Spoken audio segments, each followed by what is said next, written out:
ছোটবেলায় মেয়েরা যেমন ভাবতো। মা মা হ্যাঁ মনা মা বল দাও না মা, তোমার হাতে হাতে জামা কাপড়গুলো ভাঁজ করে দিই। না মনা মা, তোমাকে করতে হয় না, তুমি পারবে না, তুমি বড় হও, দিয়ে করে দেবে। মা মা বলো। মা আমি ঘরগুলো সব ঝাড় দিয়ে দেবো।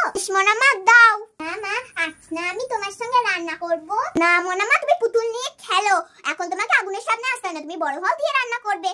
ধুর বাবা, কবে যে আমি বড় হব তখন মায়ের হাতে হাতে সব কাজ করে দেব। মেয়ে বড় হয়ে যা করে। মনা মনা হ্যাঁ মা বলো। জানিসই তো মনা, আমার পায়ে খুব ব্যথা। উফ, তা আমি কি করব? যা না বাবা, ছাদে থেকে একটু জামা কাপড়গুলো তুলে এনে দে না। উফ বাবা, কি সুন্দর ফোন দেখছিলাম, এত রোদে আমাকে ছাদে গিয়ে জামা কাপড় তুলতে হবে, আমার স্কিনটা তো খারাপই হয়ে যাবে। মনা মনা বলো, কি বলবে? মনা আমার শরীরটা না ভালো লাগছে না, কেমন জোর জোর করছে, তুই একটু রান্নাটা করে দে না। ধুর বাবা, এত গরমে আমাকে রান্না করতে হবে, আমি পারবো না মা।